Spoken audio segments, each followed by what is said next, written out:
Okay, so another pack of questions here, and we'll go through them, and if there's something in particular I want to kind of talk about in more detail, we can kind of do that as we work through each of the questions. So first question here, this is just a linear equation. The first thing we have to do with one of these is we have to remove the brackets.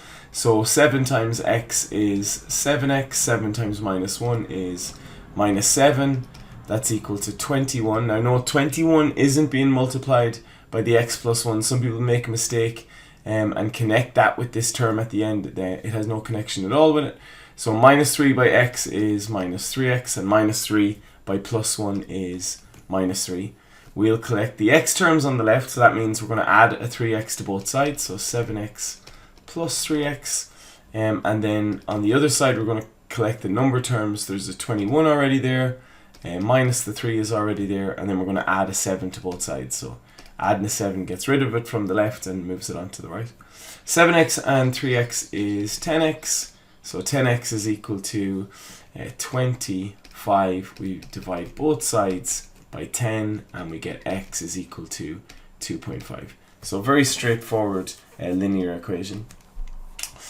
Okay, the next one is an inequalities question, and we have 5 inequalities here, and it's asking which of these inequalities is equivalent or the same as a is greater than or equal to 10. Well, let's solve each of these inequalities. So solving the inequalities, it's a little like solving a linear equation. So we're going to collect the a terms on the left and the number terms on the right. The only difference between an inequality and an equation is when you divide by a negative number or when you multiply by a negative number, you have to make sure to change the sign of the inequality. Now that doesn't happen in this question, but it's something that we might see again. So to get a on its own here, I'm going to add a 5 to both sides. So that gets rid of the 5 on the left hand side. So we have 5 plus 5. So a is greater than or equal to 10. So which of the following inequalities is equivalent to a is greater than or equal to 10? Well, the first one is. In the second one, I'm going to divide both sides by 2. So I get a is greater than or equal to 10. And that's also equivalent to a is greater than or equal to 10. In the next one, we have a plus 5 is greater than or equal to 5. I'm going to subtract the 5 from both sides to give me a is greater than or equal to 5 minus 5. A is greater than or equal to 0. So that one is not equivalent to a is greater than or equal to 10. Half a is greater than or equal to 5. So half a greater than or equal to 5. I'm going to multiply both sides by 2. Now multiplying both sides by a positive number has no effect on the direction of the inequality. So multiplying the left hand side by 2, half a by 2 is a, and multiplying the right hand side by 2, I get 5 by 2, which is 10. So that is also equivalent to a is greater than or equal to 10. And then in the last one, I can see that all I'm going to do here is I'm going to subtract a half from both sides. So a is greater than or equal to 10 and a half minus a half. So a is greater than or equal to 10. So 4 of these are equivalent to a is greater than or equal to 10. C is the only one that isn't equivalent. Okay, so that's the little inequalities question. The next question is a substitution question, and what I would say to people is, depending on your level of confidence, I mean, all I'm going to do is I'm going to take out the x and replace it with a half plus 2, and then plus 3, take out the x here and replace it with a half. Now we can throw this into the calculator, obviously, and get a solution to this question, but it is no harm, especially when we move into 5th and 6th year maths, and we're doing higher level, that we are a little comfortable with working with fractions like this. So I'm going to just work with it a little bit further instead of just throwing it into the calculator. So this is 2 over a half plus 2 is 2.5. So 2 over 2.5 plus we have 3 over, now 2 by a half is 1, 1 plus 1 is 2. So I'm going to, again, not use the calculator yet. I'm going to turn 2.5 into a top heavy fraction. So 2 by 2 is 4 plus 1 is 5 over 2 plus 3 over 2. When we're dividing by a fraction, we flip that fraction upside down and multiply it instead. So this can be 2 multiplied by 2 over 5 plus 3 over 2.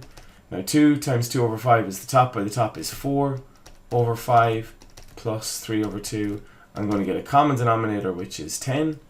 5 divided into 10 goes 2 times, so 2 by 4 is 8, plus 2 into 10 goes 5 times, 5 by 3 is 15, And so our final answer is 23 over 10. Oh, now let me write it here. So let's write it beside it here. So 23 over 10. Now look, would we have got that a little quicker thrown it into the calculator? Yeah, but any opportunity we have to sort of practice our fractions work, it's no harm to do it. Let's make sure that we have the right answer. So 23 over 10, or 2 and 3 over 10. Okay, the next one is a simultaneous equation. The important thing with a simultaneous equation is step 1, label both lines, so 1 and 2, and then make sure that both lines are in the correct format. The format we need for a simultaneous equation is each line has to be in the format ax plus by equals c. Now whatever the letters are in our question, so here we don't have x and y's, we have v's and w, so let's just rearrange it so that the v's are first, then we have the w's, then equals some number on the other side. So equation 1, we have the 2v at the start, we're going to add a 3w to both sides to get the 3w on the left instead of the right, and that's equal to 31, so now that's in the right format, and then the second equation was already in the correct format, so that's fine. We have a look at our equations and we decide what would the letter, which letter would we like to cancel, let's say, or eliminate when we add the two lines. And it looks easier to me if we take equation 2 and we're going to multiply that by minus 3. If we multiply that by minus 3, the w's will cancel when we add the two lines. So equation 1 is going to be the same, so we'll do it over here. Equation 1 is 2v plus 3w equals 31. Equation 2 is 3, now sorry, we're going to multiply equation 2 by minus 3, so it's going to be minus 9v minus 3w, and then multiplying 64 by 3 is minus 192. So I'm just going to write down what we did there. We multiplied this by minus 3. Okay, we draw a line underneath and we add the two lines together. That means that the w's will cancel. 2v minus 9v is minus 7v, and then minus 192 plus 31 is minus 161. And I'm hoping that 7 divides evenly into 161. We'll see in a second. So 7 goes into 16 twice, 2 remainder, so 23. So it goes in 23 times. So we're dividing both sides by minus 7. Once you get one of the solutions, one of the letters, we sub it back into either of the original equations. So I'm going to sub it into equation 2, because in equation 2 I have the w on its own. So equation 2 was 3v plus w equals 64, 3v plus 23 equals 64, subtract 23 from both sides, 3v is equal to 41. And then either I've made a mistake or the answer to this second part is a fraction, 41 over 3. Oh, I've subbed it in for the wrong, sorry, I've subbed it in for the wrong one.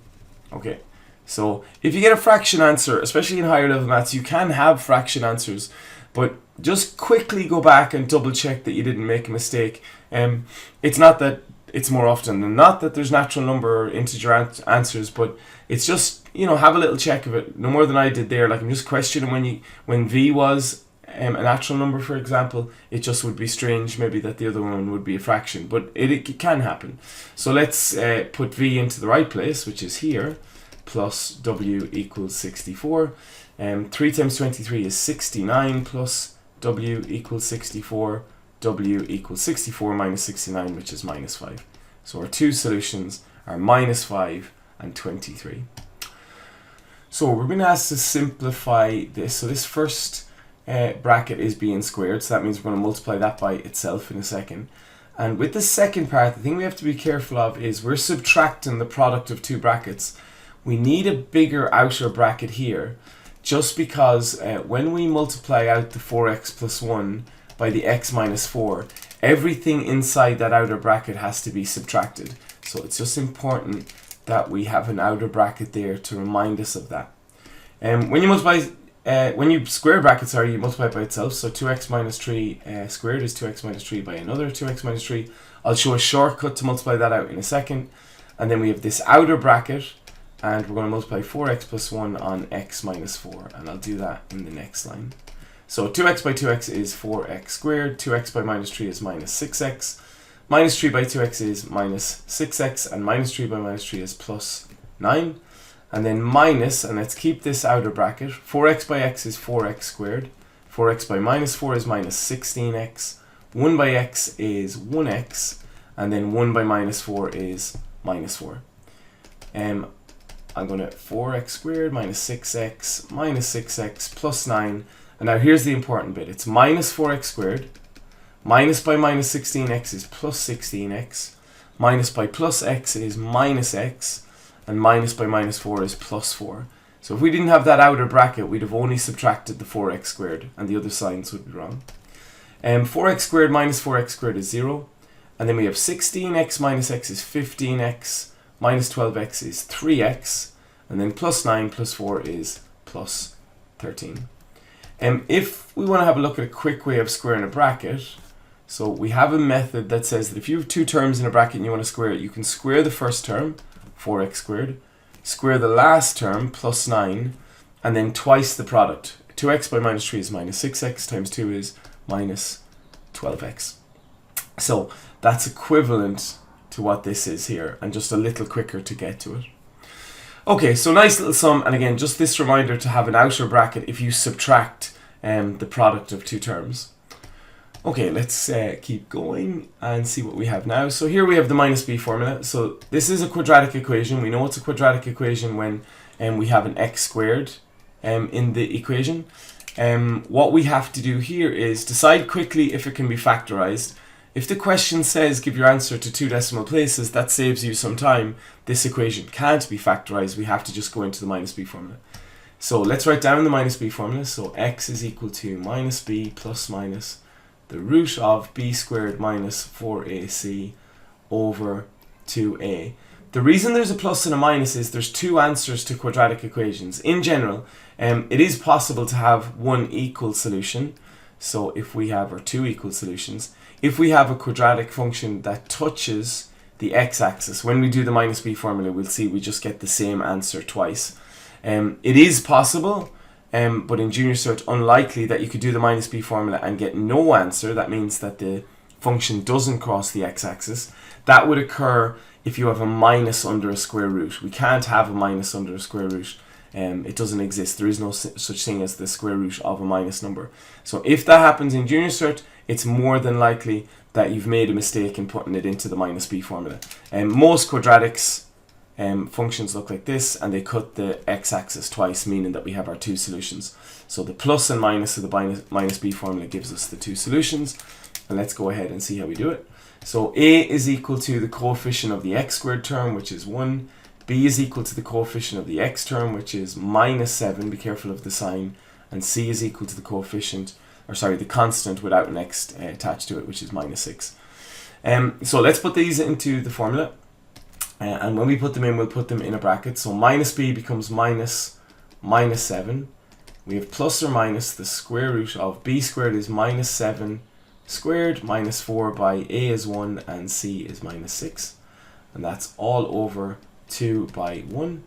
So x is equal to minus 7 is 7, plus or minus the square root of 49 minus 4 by minus 6 is plus 24, all over 2.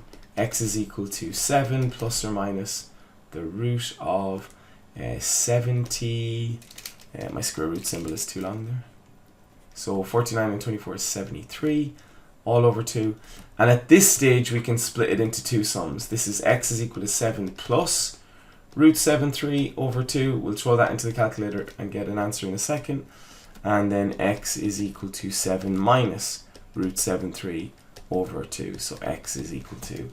So we grab our calculator and we have 7 plus the root of 73 all over 2. And we get 7.77. So they asked for answers correct to 2 decimal places. And then all you have to do is press backspace on your calculator and change that plus to a minus. Press the decimal button again and we get minus 0.77. Okay, so that's the quadratic equation done using the quadratic formula. Two solutions in general, especially when they ask you to give answers correct to 2 decimal places, it's unlikely that it'd be the same solution because that can often be done by factorizing. Okay, let's check and make sure that those are the solutions. We didn't make a mistake and they're okay. Okay, so this is a simplification of Cert's question, and we've seen some of the rules of Cert's in the previous video. We can see that they want an answer in terms of root 2. Now, if you throw all this into the calculator, it will give you the answer to this question, and it's worth checking it.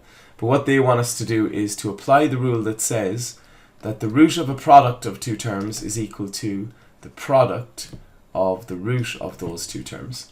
So we can change root 50 into root 25 root 2, so there's our root 2. We can change root 32 into root 16 root 2, and we can change root 8 into root 4 root 2. So using this rule of Cert's up here, we've split all of them so that they're now all expressed in terms of root 2. Root 25 is 5, so 5 root 2. Root 16 is 4, so that's minus 4 root 2. And then what we have here is root 4 is 2, and 2 by 2 is 4, so this is plus 4 root 2. And so those 4 root 2's cancel, and we should have an answer of 5 root 2. Now, like I said, if you throw that into the calculator as it is, you'll get the answer in terms of root 2's. But this is the method that they're looking for when they give a question like this. Okay, the next question is an indices equation. Again, we had one of these in the last pack. We have 3 by 3 to the power of x, and that's equal to root 27. What we're trying to do here is we're trying to express every base number, so the 3's and the 27's, as the same number. And in this question, it's going to be the number 3. Like if you had a question with 2's, 4's, 8's, 32's, we would express all of those as powers of 2. In this question, clearly we're going to express them as powers of 3's. So we have 3 to the power of 1 multiplied by 3 to the power of x, and that's equal to the root of 27 is 3 cubed. Now we're going to apply a couple of little rules of indices. So the first one on the left hand side here I'm going to apply is that if you have a to the power of p multiplied by a to the power of q, that's equal to a to the power of p plus q. So on the left here we have 3 to the power 1 times 3 to the power of x, that's 3 to the power of x plus 1. We add the powers. On the right hand side I'm going to apply a couple of rules. So the first rule I'm going to apply is that if you have the square root of a, that's the same as a to the power of a half. So let's change this so that we have 3 cubed, and not the square root of that, but the power of a half. That's the same thing. Okay, the next rule I'm going to apply on the right hand side is that if you have a to the power of p, and that's to the power of q, well that's a to the power of p times q. So we're going to multiply these two numbers. So the left hand side stays the same, 3 to the power of x plus 1, and the right hand side is 3 to the power of 3.5. So 3.5. If you multiply 3, oh no you don't. If you multiply by 3 by half, you get 3 over 2, 1.5, 3 over 2. Okay, the base 3's are obviously equal to each other, so that means the powers are equal. So I can equate x plus 1 and 3 over 2. So x plus 1 is equal to 3 over 2, or you could say 1.5. So x is equal to 3 over 2 minus 1, and 1.5 minus 1 is a half. So another example of indices, you need to express all of the base numbers as the same base, and then you need to apply some of the rules of indices, and we applied 3 different rules here. Okay, let's make sure we have that one right. So x equals a half. Okay, we've gone through before in the last video the different formulas that we can be asked, so we'll just go ahead and use 2 of those formulas in this equation. So the first question is plot p and q on a graph. P is 1, 2, so we'll just do a kind of a very basic example of this. But 1, 2, on the x-axis we would go over 1, so there's the number 1, and we would go up 2, 1, 2. I need to make them a little smaller. So it's up 1, 2. So there's 2. So this point here is the point P, 1, 2. Now minus 2, 6, well we're going back 2, so minus 2 is here, so minus 1, minus 2, and then we're going up 1, 2, 3, 4, 5, 6, so 3, 4, 5, 6, and the point Q is minus 2, 6, which is up here. So we read the x coordinate first, and we go left or right, and then we read the y coordinate and we go up or down. So there are the 2 points. Now they're looking for the slope here, so the slope of this line. Two ways we can do it. Like, it is better to use the formula. So the formula is m is equal to y2 minus y1 over x2 minus x1. But just to show that it's quite quick sometimes to find the slope using the rise over the run. So the rise, there's no rise at all going from left to right here. It's actually a fall. But if we draw a line there and then the run is here, we can see that the rise goes from the, let's put in the q coordinate is minus 2, 6. So the rise is always the difference in the y numbers. So from 6 down to 2, that's a rise of minus 4, or essentially it's a fall. And then the run is the difference in the x numbers. So from minus 2 to 1, that's a run of 3. So there's the run is 3, and the rise is minus 4. So the rise over the run, we would get minus 4 over 3. It's a negative slope, which makes sense because the line goes down from left to right. If we're using the formula, which I think is a better method, we're going to write down the points again. Like, it's good, even if they're on the page, to write them down separately and label them x1, y1. And minus 2, 6 is the point x2, y2. We're going to sub these into the formula. So m is equal to 6 minus 2 over x2 minus x1 is minus 2 minus 1. We get 4 over minus 3. And if we have a plus over a minus, that's the same as saying minus 4 over 3. Okay, so that's the slope of PQ. Oftentimes they ask us to find the slope so that in the next part of the question we can do the equation of a line. The equation of a line is the formula y minus y1 equals m on x minus x1. So we're going to pick a point. It doesn't matter which point we pick, but I've already labelled 1, 2 as x1, y1, so I may as well use that one. And the slope then is minus 4 over 3. So it's y minus 2 equals minus 4 over 3 on x minus 1. When we have a fraction slope, what we should do is multiply both sides by the bottom of that fraction. So I'm going to multiply this 3 up on the other side to give 3 on y minus 2 equals minus 4 on x minus 1. And depending on what way we want the answer to look, and we can have the answer look in two ways. We can have the answer in the format ax plus by plus c equals 0, or we can write the answer in the format y equals mx plus c. And we'll do both those things just to show the difference.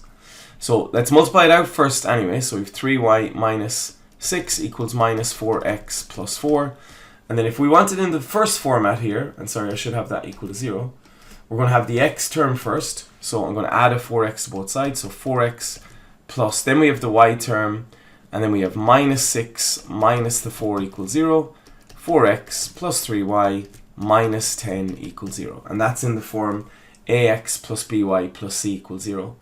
If we wanted it in the form y equals mx plus c, and it just depends what the question asks for, I'm going to return to this line, and I'm going to keep the 3y on the left, but I'm going to have all of the other terms on the other side. So 3y equals minus 4x plus 4 plus 6.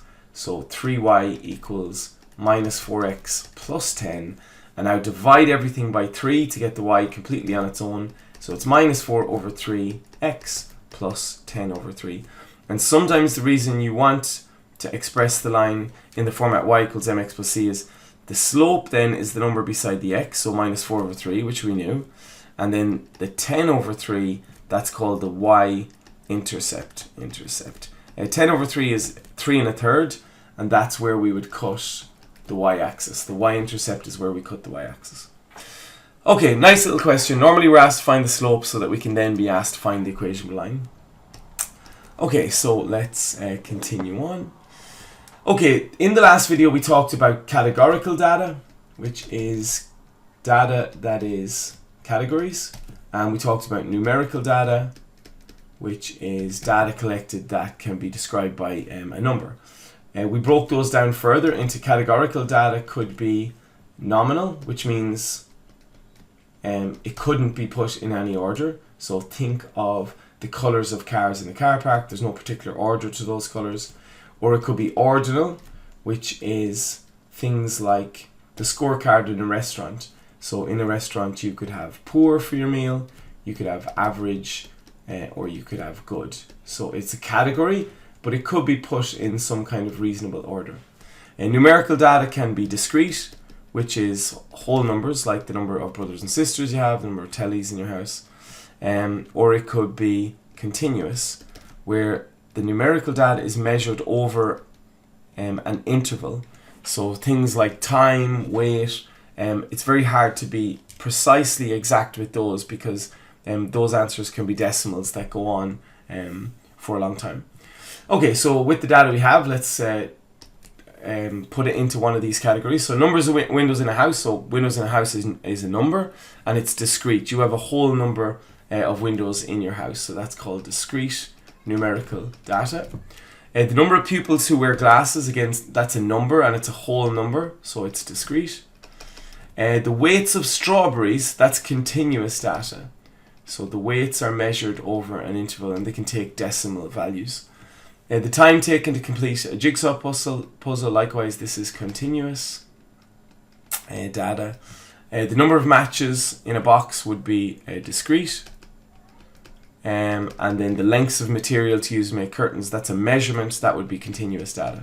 So all of this data was numerical, but some of it was continuous, and then some of it was discrete. Okay, let's have a look at the next slide. So this is a little more work on indices. One of the rules we didn't look at, we did 3 rules of indices in the question a minute ago. One of the rules we didn't look at was if you have a number 1 over a to the power of p, that's the same as saying a to the power of minus p. You can bring the a up on top of the fraction and make the power a minus. Likewise, if you had 1 over a to the minus p, you can bring it up on top and make it a plus. So that's a rule of indices. And so if we have to match these up, let's write each of these numbers maybe as a fraction, like f, g, h, and i are. So 3 to the minus 2, let's grab that one first.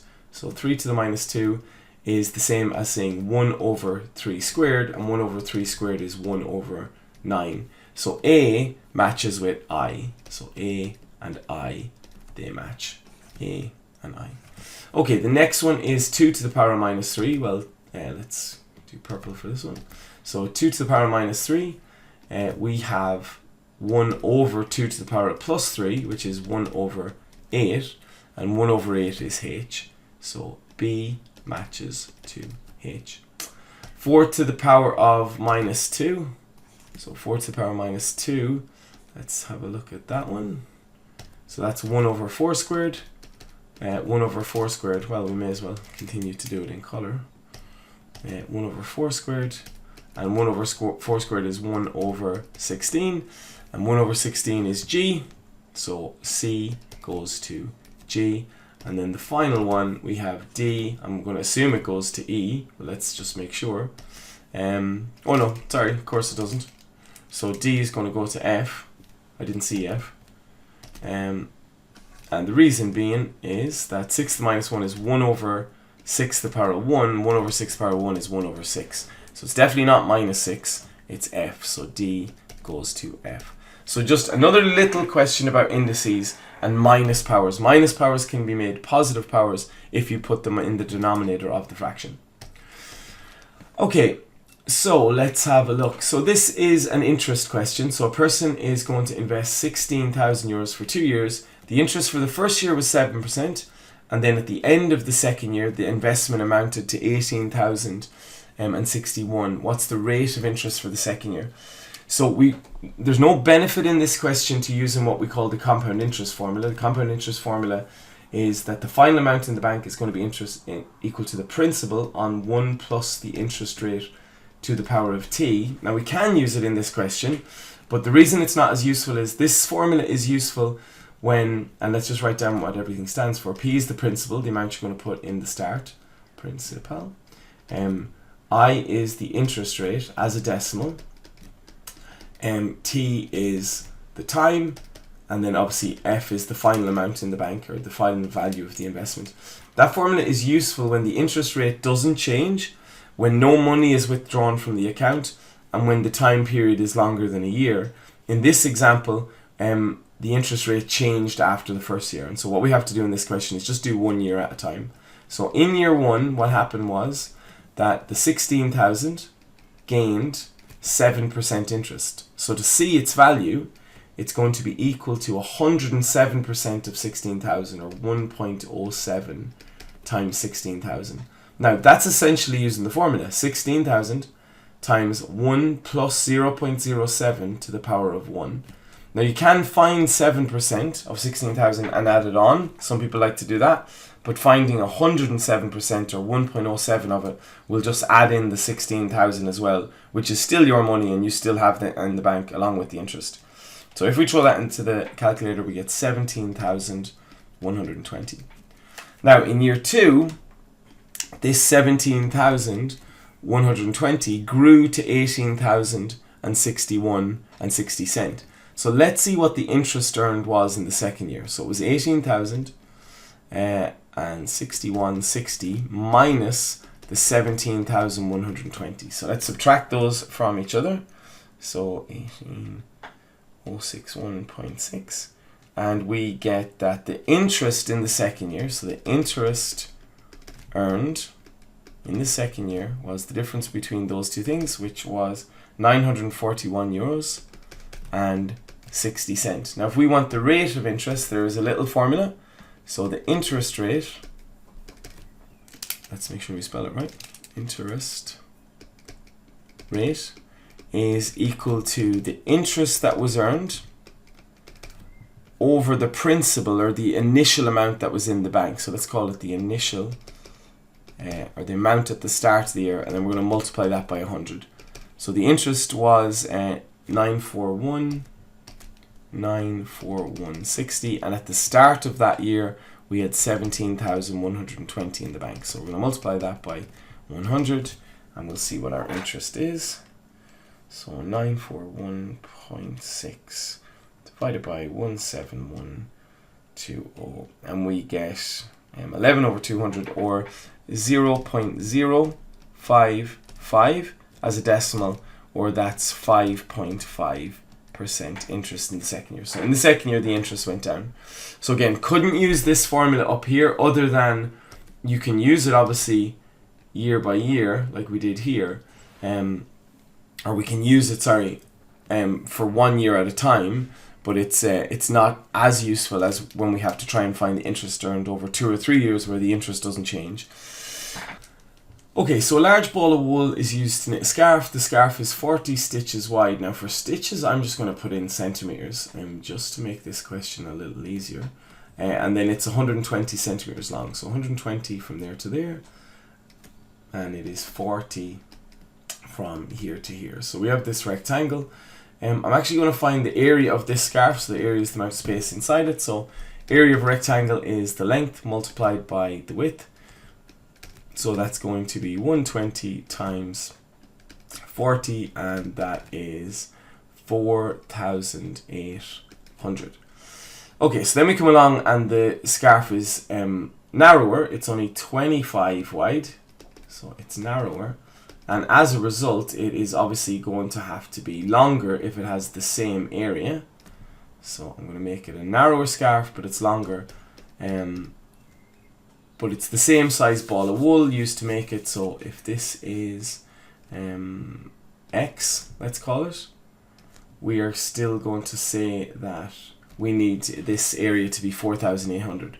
So if we were to say 4,800 is equal to the length multiplied by the width, which is 25, we're going to divide 4,800 by 25. So 4,800 divided by 25.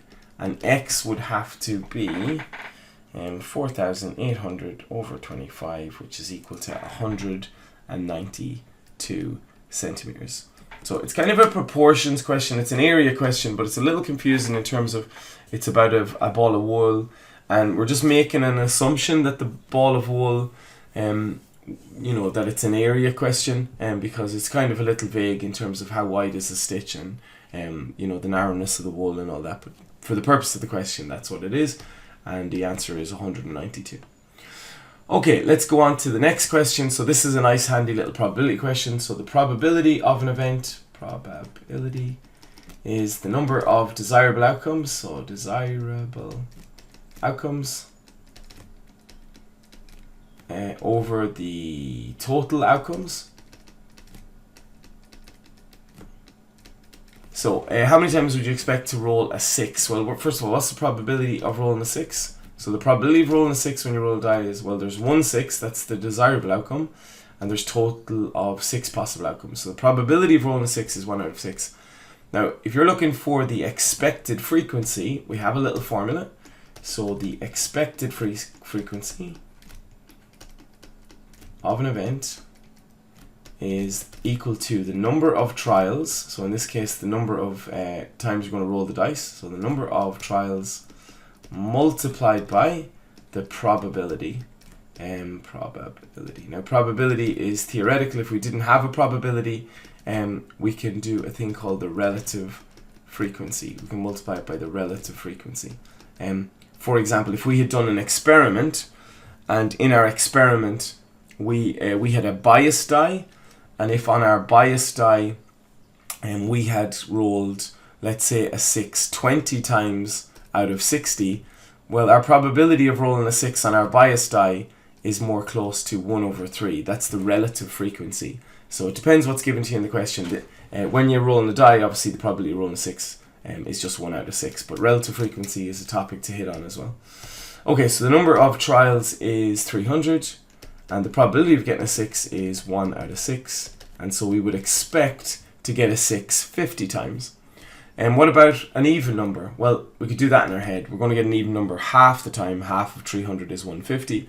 But if we wanted to do it the same way, probability of even is 3 out of 6, which is 1 out of 2.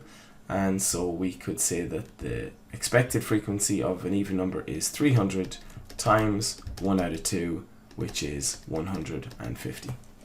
Okay, so that's a little question on expected frequency. But again, relative frequency is where we would do a number of trials and estimate a probability from the trials rather than have, let's say, what's called a theoretical probability.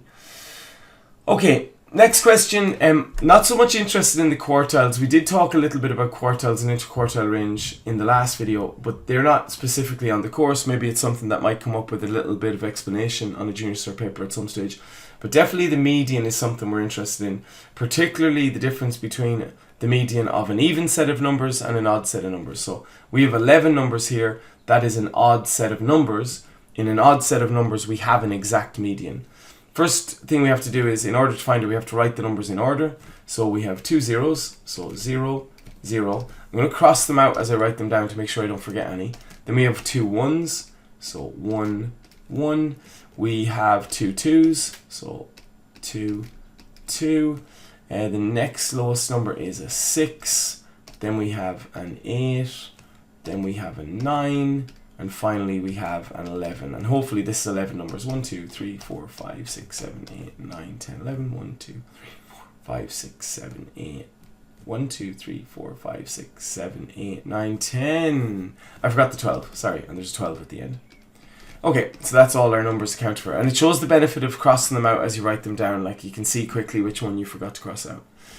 Okay, this is an odd set of numbers. 11 is an odd number. To find the median, we take 11, we divide it by 2. That gives us 5.5. There is no 5.5 number. There's a 1, 2, 3, 4, 5, and a 6. But there's no 5.5 number. So we round it up to the 6th number. And the 6th number is the median. In this case, the 6th number is 2. So that's the median of the data. The median equals 2. If there's an even set of numbers in the data, there's 2 numbers in the middle, and we find the average of those. If you look, we can see that we have 5 numbers on the left, and we have 5 numbers on the right, and that's the definition of the median. It divides the data exactly in half. Just to quickly show quartiles, again, not something that's probably going to come up, but if you divide it by 2 to get the median, well, if you divide it by 4, you'll get a quartile. So 11 divided by 4 is equal to 2.75. Again, there's no 2.75 number, so you round up to the 3rd number, and that's called the lower quartile. So 1, 2, 3, and there's 2 numbers to the left of that, and then 2 numbers to the right to get to the median. So that's called the upper quartile, and the lower quartile. The upper quartile, then we would take 11 over 4 and times it by 3 for 3 quarters. So 11 over 4, times it by 3 to get 3/4. So 33 divided by 4 is equal to 8.25. Again, there's no 8.25 number, so we round it up to the next one. It's always the next one, so the 9th number. And the 9th number would be 9. And that's called the upper quartile. And there's 2 numbers to the right and 2 numbers to the left to get to the median. The interquartile then, so the interquartile range is the difference between Q3 and Q1. Q3 is the upper quartile, the third quarter, and Q1 is the lower quartile, the first quarter. So Q3 is 9 minus 1, which is equal to 8. So look, not something that's on it, but I think it's useful to talk about quartiles, especially in the context of talking about a median. A median is the 50th percentile. Okay, it divides the data exactly in half. Well, the quartiles, the upper quartile is the 75th percentile. What number is 75% of the way into the data? And the lower quartile is the 25th percentile. And so you have your data divided up into quarters, and you can see exactly how spread out your data is, which is what medians and interquartile ranges and ranges are. They're measures of the spread. The actual range of the entire data is just the difference between the highest and the lowest, and that's going to be 12 minus 0, which is 12. So the range is another measure of spread. What else could we have been asked to find in this question? Well, measures of central tendency, the mode, the median we got asked, and the mean. The mode is the most common, which in this case would be 2. It occurs, and 1. Sorry, there's 3 modes in this question. 0, 1, and 2 all occurred twice. And then the mean would be the average if you added them up and divided by the number of numbers. Okay, so that is that one. Let's have a look at this question. So we have a cuboid here. The volume of a cuboid is equal to the length multiplied by the breadth, or the width multiplied by the height. If you're given the answer in an area and volume question, you let your formula equal to that answer. So in this question, the volume of this block is 384. So we're going to let the formula equal 384 and just fill in the missing dimensions. So the length by the width or breadth times the height is equal to 384. We know the length, 12, times the width is A, and then the height is 4, and that's equal to 384. 12 times 4 is 48, so 48 times A is equal to 384, and so A is 384 divided by the 48, and let's see on our calculator what that gives us. 384 divided by 48 is equal to 8. And so in this question, the width or breadth or the length of the side mark A is 8 centimeters. Make sure to include your units. If you don't include your units, you could lose a mark. Okay, so that's the volume of a cuboid. Okay, now we have a cylinder. So this question says that we have a cylindrical tank and the diameter is 40. Always be careful when they give you the diameter. We don't have formulas for the diameter, we have formulas for the radius. So the radius in this question is 20. Likewise with the mug, the radius of the mug is 4 centimeters. And then we're given the heights respectively of each of those, 50 and 10. So the volume of the tank, well, it's a cylindrical tank. We have a formula in our formula book for the volume, which is pi r squared h. We're going to fill in the values that we know. So pi, we're going to leave as pi. They want an answer in terms of pi. This is for greater accuracy, and because later on we might have a question where we're able to divide across by pi and get rid of it without using any decimals in the question. So it's pi by the radius squared, which is 20 squared, multiplied by the height, which is 50. So if we throw all this into our calculator, we have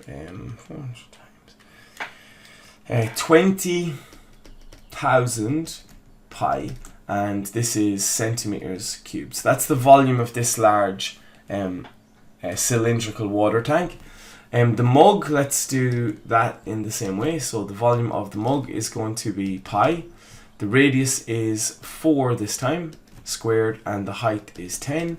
So the volume here is 160 pi centimeters cubed. Now, the last question is how many mugs can be filled in from the tank? Well, this is simple division. Like if we have a tank and there is 20,000 20,000 pies in it, and each mug is 160 pi. We're interested in how many 160 pies are in 20,000 pi. So we can see that we can divide both sides by pi, or above and below rather than pi, and then 20,000 divided by 160 is equal to 125 mugs can be filled from the tank. Okay, nice little question. I mean, that was all working forwards. Harder questions are like the previous one with the cuboid, where we would be given the volume of this cylinder, let's say 20,000 pi, and we would have to work out one of the dimensions, maybe the height. And so we'd let our formula equal 20,000 pi, and then we'd solve for h. Okay, let's keep going. Okay, this is a simple geometry question. We're given a parallelogram. A couple of things about a parallelogram. So the first thing is that opposite sides are obviously equal, opposite sides are obviously parallel. So the top and the bottom side are parallel, and the opposite sides, DA and CB, are parallel. They're also equal in measure. That means that they'll make what's called alternate angles in this question. So this angle of 25 down here, if we draw a Z with these parallel lines, then the inside angles are the same, and so this is 25 degrees also up here. So the question is find AOD. So AOD is this angle in here. So let's just call it X. So I found this 25 degrees so that I could use this top triangle DCO. There's 180 degrees in a triangle. 55 and 25 adds up to 80. So there would be 100 degrees left for here. And then we have a straight line. So a straight line here. And in a straight line, there's 180 degrees. So X is obviously 80 in this question. So there's a couple of ways we could have done it. That's one method. So we have alternate angles. So let's write down the notation. So angle DCA. DCA is equal to angle CAB. CAB. Because they're both 25 degrees, and the reason is, we'll just write down the reason, they are alternate angles. Okay, then what we did was we worked out angle DOC. So angle DOC was 180 degrees in a triangle, minus the 55 minus the 25, and that gave us 100 degrees. And the reason for that is the sum of angles in a triangle is 180 degrees. And then finally we had that angle, and the one we're looking for is AOD. AOD, that's equal to 180 minus the 100, which is 80 degrees. And the reason that it's 80 degrees is because the straight line axiom, straight line, is 180 degrees. Okay, so that line there, the sum of those angles is 180. Okay, so 80 degrees is the answer to that question. Like, that's one way of doing it. There's other ways to do that question. So how do we fill in a stem and leaf diagram? So there are two parts. There is the stem and there is the leaf. Now in general, there is 2-digit numbers. There can be 3-digit numbers. We'll talk about that in a second.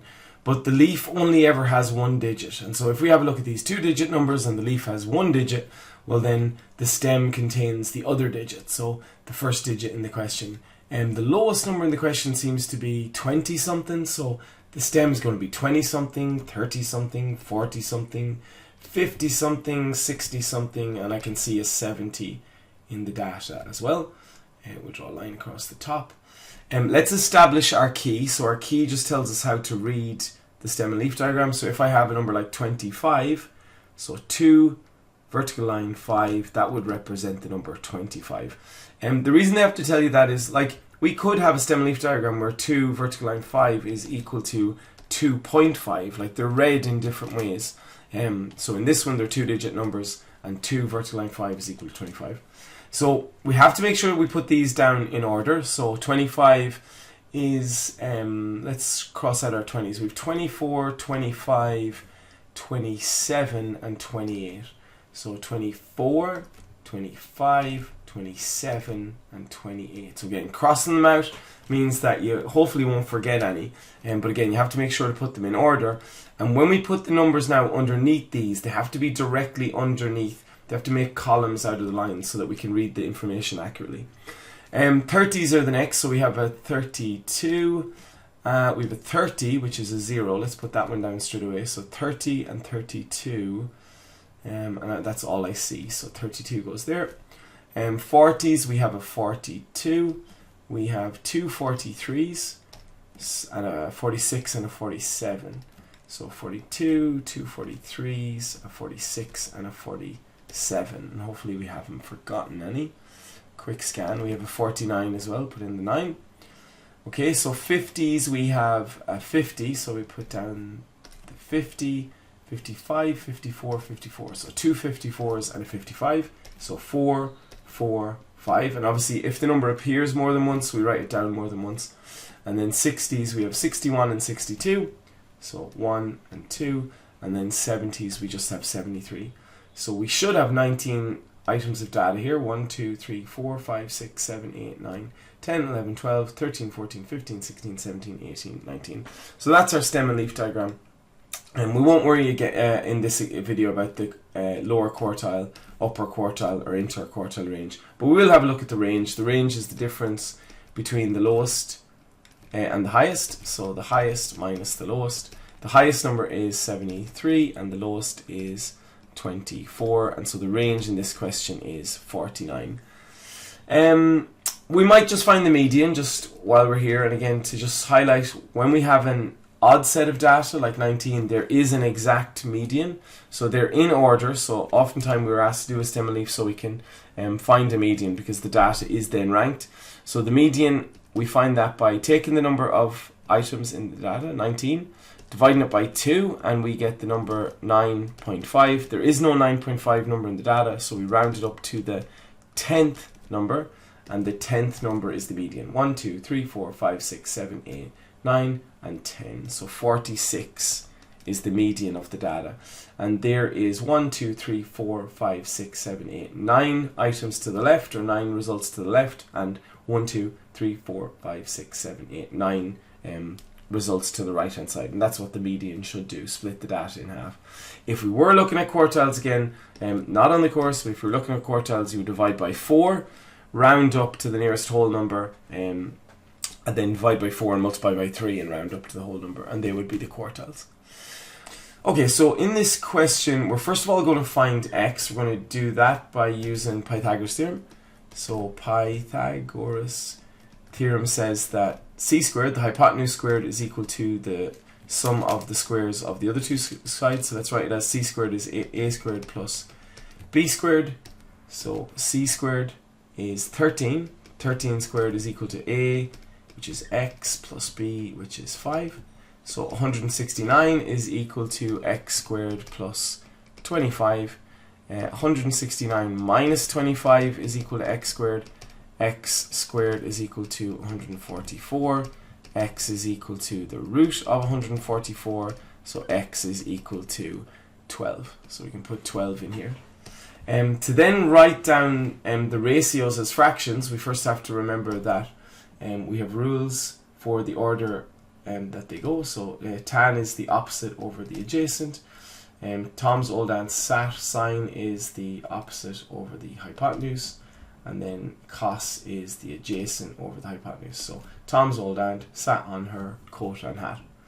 Okay, so let's write the tan ratio as a fraction. So the tan of the angle is equal to the opposite side, which is 5, over the adjacent side, which is 12. And then I'm not sure if it's coming up, but we could find the angle then easy enough. We just do tan inverse of that fraction. So we may as well just do it for completion. So shift tan fraction button 5 over 12, and we get 22.6 degrees. So 22 we'll say 62 degrees. And then they ask us to write cos as a fraction. So cos of the angle is the adjacent side over the hypotenuse.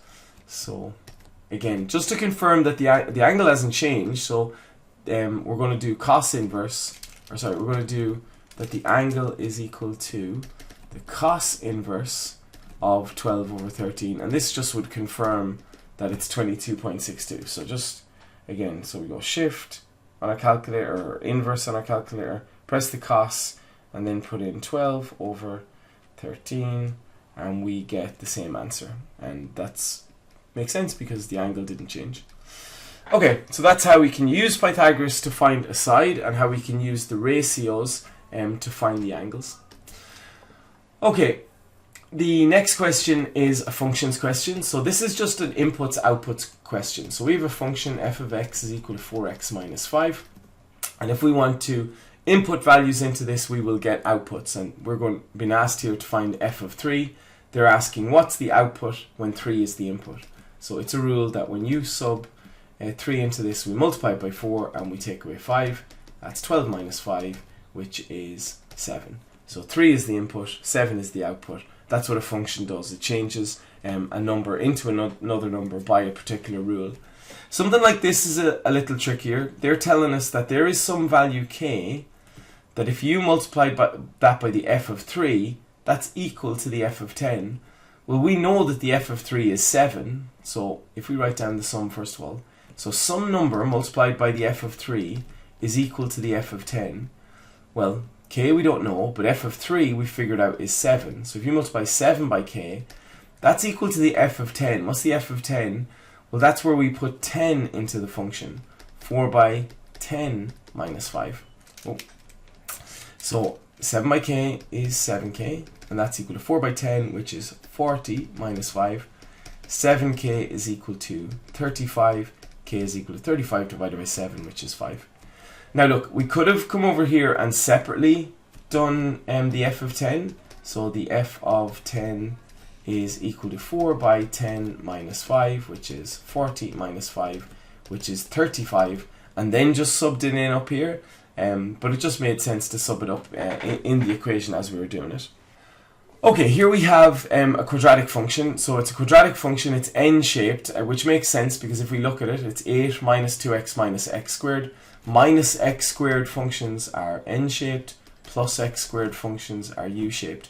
We could be asked to draw this function. How would we draw it? Well, like in the previous question, we could have subbed in loads of values for x. We could have found the f of minus 3, the f of minus 2, the f of minus 1, the f of 2, the f of 4, the f of 10, subbed in loads of numbers. They would be all the inputs.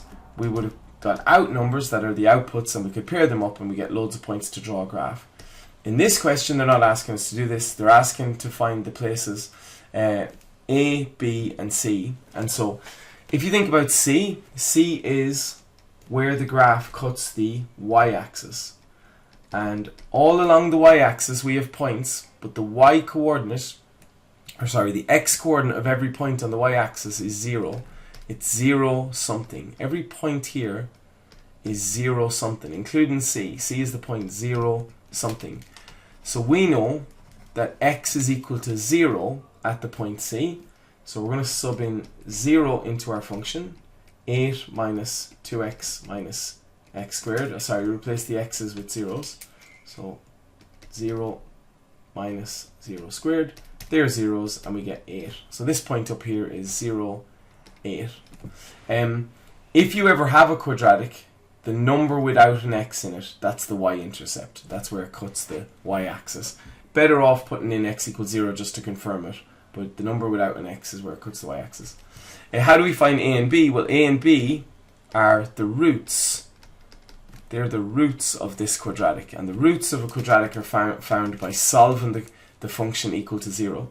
So we're going to do a minus 2x minus x squared equals 0 to get two solutions. The two solutions to that equation are called the roots of the quadratic function.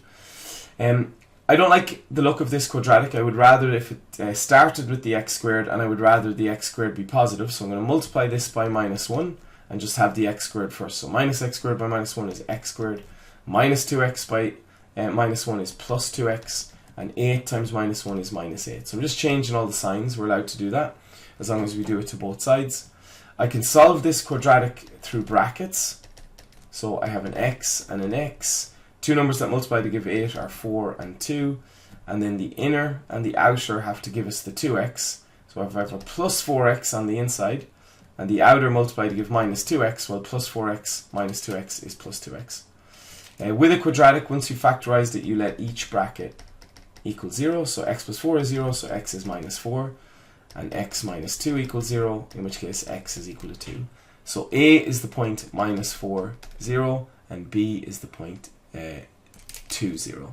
And we have found A, B, and C. So just to run over that again, when you're looking to find where a quadratic cuts the y-axis, you let x equal 0. And when you're looking to find where the quadratic cuts the x-axis, you solve the equation for the function equal to 0 and find your two roots, or your two solutions to that equation. Now, on the right we have a function, and it's x squared minus 4x, so that looks good. It's a u-shaped function, and it's a plus x squared function, so it makes sense that that's right. Again, we could have been asked to draw this. If we had subbed 0 into the function, we get 0. If we had subbed 2 into the function, it's clear that we would have got minus 4. If we had subbed 4 into the function, we would have got 0, and we could have sketched the points together to draw the function. They didn't ask us that. What they're asking us to do is just to read the points from the function. So they say use the curve to write down the f of 3.5. So f of 3.5 means that 3.5 is the input. It's the x value. So if we go to our graph and go to where 3.5 is the x value, so there's 3.5 on the x-axis. We're going to go down or up until we hit the curve. Clearly here it's down. And I can see that when I go down, that the output value is minus 1.5. Now what I would always say is, use a bit of algebra to confirm that. So we have an input, here's our function, f of x equals x squared minus 4x. Input 3.5. I know we're being asked to use it on the graph, but put 3.5 in and see, do you get minus 1.5 or something close to it, so that we can be a little more accurate. So 3.5 squared, 3.5 squared, minus 4 by 3.5, and we get minus 7 over 4, which is actually minus 1.75. So that little check that we've done is just important to improve our graph and maybe get a little bit more accuracy. So 3.5 was here. If we go down, it's closer to minus 1.75. And so it just means that you're inside the tolerance of what the marking scheme would say. The next question is, what are the x values for which f of x equals minus 3.5? So what would the x values, the inputs be to give you an output or a y value of minus 3? So if we go to minus 3 on the graph, and I'm going to draw a line across, and it cuts it in two places. So 1 would give an input or an output of minus 3, and then also 3 would give an output of minus 3. And we could check that on our function to see if it's exactly that by solving a quadratic equation. Again, don't have to do this, it's enough to read the answers from the graph. But if we let our function equal minus 3 to see what are the x values that would give an output of minus 3, we then bring the minus 3 over the other side to make it a plus 3 and solve this quadratic equation. So x minus 3, x minus 1 equals 0. We can see that x equals 3 and x equals 1. They are the two solutions. So x equals 3 and x equals 1. They're the two x values that give an output of minus 3. The minimum value of the function, that's quite easy. The minimum value of the function is just the lowest point. We can see that that's the point 2 minus 4. So that's the minimum point. And then the equation of the axis of symmetry. Well, first of all, what's the axis of symmetry? Well, that's the line that goes down through the curve that would offer symmetry to the function. If that function was folded over on itself, that's the line that would fold it over exactly onto itself. What's the name of that line, or what's the equation of this axis of symmetry? We don't do this using the equation of a line. The equation of a line that goes through an x value, or the equation of a vertical line, is equal to x equals k, where k is the x number that goes through. So this line is called x equals 2. If we wanted the equation of a horizontal line, just while we're here and looking at it, let's say this line here, that line would be called y equals -4. So vertical and horizontal lines, they're not found by doing the equation of line formula. They're just called x equals or y equals, and then the x or y coordinate that they pass through. So the equation of the axis of symmetry in this question is just x equals 2. Okay, a couple left. We have to match these functions up here with these three diagrams. The first two that are really easy to do are, well, this plus x squared graph, that's a U-shaped graph, so clearly b is matched to that one. I write the equation underneath it. So this is the graph y equals x squared minus k. This is an n-shaped graph. A minus x squared graph is n-shaped, and so clearly that's the c. So this is the function y equals k minus x squared. The two that are remaining are both linear functions, so they have highest powers of x of 1, meaning they're linear or straight lines. And the way we decide which is the coefficient of the x. If the coefficient of the x is positive, that's a line that goes up. If the coefficient of the x is negative, in this case it's -1, then that's a line that goes down. This graph A goes down, and so clearly this is y equals k minus x. That's that function. Okay, last question, and what we have is we have an exponential curve, and we're asked to write down the coordinates of the point where the curve cuts the y-axis. So we'll do that bit in a second, but just to show how they might have got some of the points for this function, let's just divide it up into -1, -2, let's have 1, 2, and we'll have a 3 even though this graph doesn't fully represent it. If we were drawn the graph of the function y equals 3x, we would put down x numbers in a domain, and it might be written in the exam like the domain is -2 less than x less than 3, or less than or equal to, and that tells you put in all the numbers from -2 to 3 into this function. -2, -1, 0, 1, 2, 3. The function is here in the middle, y equals 3x, and then we have an output on the other side. So when we sub in -2, we get y is equal to 3 to the power of -2. Now 3 to the power of -2 is 1 over 9. We saw that before. 3 to the power of -2 is 1 over 3 squared, which is 1 over 9. Now we could do that in our calculator. So that's a really low point here, -2, 1 over 9. Then we have -1, so that's 3 to the power of -1. Again, we saw earlier 3 to the power of -1 is the same as 1 over 3, which is a third. So a third is a little bit higher, but it's still a fairly low number. So we're going to say that that's -1 a third. Then we'd put in 0, so any number to the power of 0 is always the number 1. That's another rule of indices, and we'll write it down over here. A to the power of 0 is always the number 1. So that's our fourth or fifth rule of indices we've seen today. So 0, 1 is this point here, and that's the answer to the first question. Where does the curve cut the y-axis? It cuts it at 0, 1. But we'll look at a different way to see do that question in a second. If we put in 1, we get 3 to the power of 1, which is 3. Put in 2, we get 3 to the power of 2, which is 9. And then if we put in 3, we get 3 cubed, which is 27. And that's why I said, like, this, it's too high for this curve. We couldn't accurately represent it. So we have a point here, which is 2, 9, 1, 3. So 1, 3. And then we have here, we have 2, 9. And then it gets very big. 327 is way higher than the screen we have here. Okay, what's a better way of showing where something cuts the y-axis? So we have a function here, y equals 3 to the power of x. Well, we said before in a previous question that something will cut the y-axis when x equals 0. So y equals 3 to the power of 0. Anything to the power of 0 is the number 1.